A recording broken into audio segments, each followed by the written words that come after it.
Hello, friends, it's Kat from Meow Meow Kapow. It's a sort of open secret that I recently wrote a book, but that I haven't been telling any of you about it because it's not family friendly, and this channel decidedly is. Regardless of that fact, there are some bits and pieces of the process that overlap with my art, such as making the cover. It's funny, actually, but I ended up spending actual months agonizing over my cover design, going back and forth between using traditional or digital mediums and sketching out dozens of different poses, only to have this paper test be what ended up leading to the unplanned finished product. So I guess I learned a little bit about not taking myself or my art too seriously, because when I just let go and had a bit of fun, that's when I found what worked for me. But anyway, this started off as a means for me to test out some materials and combinations to see what would work best for my finished product. The goal was to determine if this particular paper, the St. Cuthberts Mill Saunders Waterford series cotton watercolor block, was the right paper for me to make a detailed illustration on, and which of my paints and either pencils or inks would make a good combination. When you're trying out new materials, it's really important to judge its compatibility with some things that you're already familiar with or that you may pair it with, because it really isn't a nice surprise to find they don't play nice right as you're finishing up your final piece. Suddenly noticing that the paints you plan to use come out with a different finish than normal because of how the paper absorbs them, or maybe discovering that the ink you want to use bleeds and feathers here even though it works perfectly elsewhere, it's better to be safe than sorry in this case, because it'll save you a lot of heartbreak and time. So if I'm considering doing something big and important, I really do like to do these little experiments. The texture on this paper is really smooth and soft, and even though it's a cold pressed paper, meaning it does have a bit more tooth to it than hot pressed paper, its subtle texture made sketching a really nice experience. My pencil was able to easily and smoothly make marks without the line getting broken up, but I can tell that if I wanted to have some light texturing going on in the shading, it wouldn't be a problem. Without a ton of big dips for graphite to hide in as well, erasing, even with a kneaded eraser, was super effective. The relative smoothness of this surface was also super helpful when using pen, too. Because some papers and pens aren't compatible, I tested a whole bunch of them, including the 2 brush pens that won the Ultimate Brush Pen Showdown and have since become my go-to inking tools, as well as the Tombow Mono fine liners and a dip pen with metal nib. Wonderfully, none of them jumped or skipped, and not a single one feathered at all. For me, this is extremely important because when I use ink, I really do expect a crisp line. My colors can get all sorts of crazy and I can go wild with painting outside the lines, but those lines better be sharp, darn it. As part of testing out different materials, I also wanted to test different combinations. So, some of the sketches I used different colored pencils to draw, others I used different inks.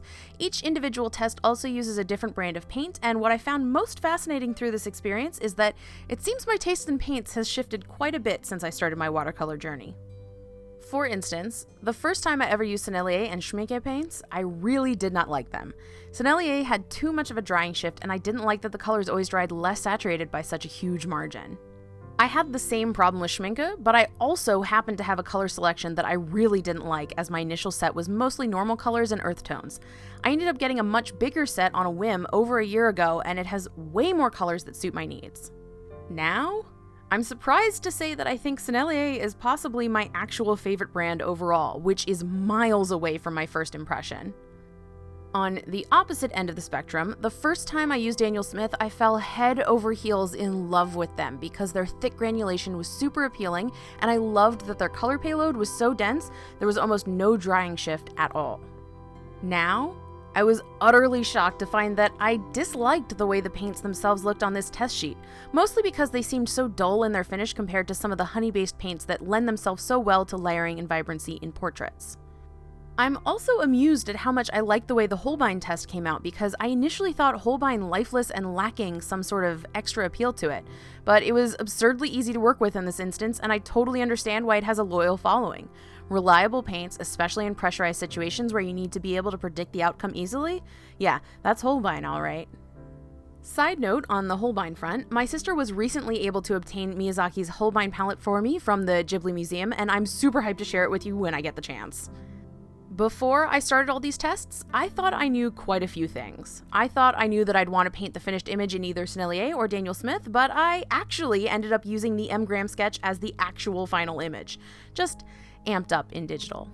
I also thought I knew about this paper since someone had whispered to me that it was identical to the Kilimanjaro paper from cheapjoes.com, but they feel quite a bit different from one another. As mentioned before, this paper's texture is quite soft and subtle, which means that granulating colors do have space to let their pigments settle and make nice variations, but they won't go totally nuts and make it look like your painting has cracked like a city sidewalk. Regardless of which paint brand I used as well, the lifting capabilities of this block are somewhere between negligible to moderate, meaning that just like the video where we talked about what sizing even is, there's likely not a lot of it on this paper. For some, that's totally not a problem, while for others, it's a deal breaker. For me, I just need to know what a paper can and can't do so I can play to its strengths, that's all. This paper is also incredibly thirsty, meaning if you want to do any wet-on-wet painting, you'll need to use an extremely juicy brush and probably slap water across the surface a few times to let you get those subtle dispersions. If you're impatient and hate having to wait for a layer to dry before throwing on the next one, this might actually be a paper you want to try since the drying window is very barely open, only letting in the slightest of breezes.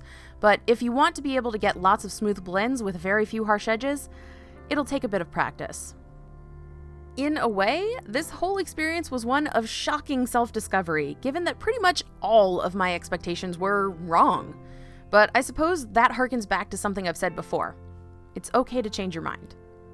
I'm delighted to see that my tastes in paint have expanded as my understanding of how to use them has evolved, and I'm also intrigued to find that while I typically love a good, harsh, solid black ink, the Holbein painting where I used Dr. P.H. Martin's red-violet ink for the outlines was one of my favorite combinations.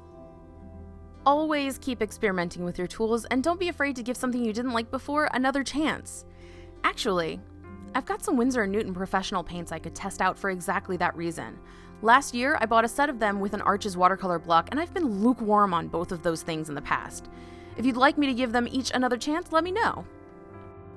As for the paper I ran through the gauntlet in this video, the St. Cuthberts Saunders Waterford block, which... Shoot!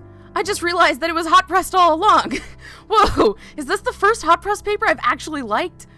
Guys, my world is sort of tilted on its axis right now because I thought this was cold pressed, but just noticed in this clip that it says HP, hot pressed. Whoa. Anyway, I liked it. Knowing that it doesn't lift well just means I need to go in without needing to do much of that if I ever use it, but the paper itself was pleasurable to use.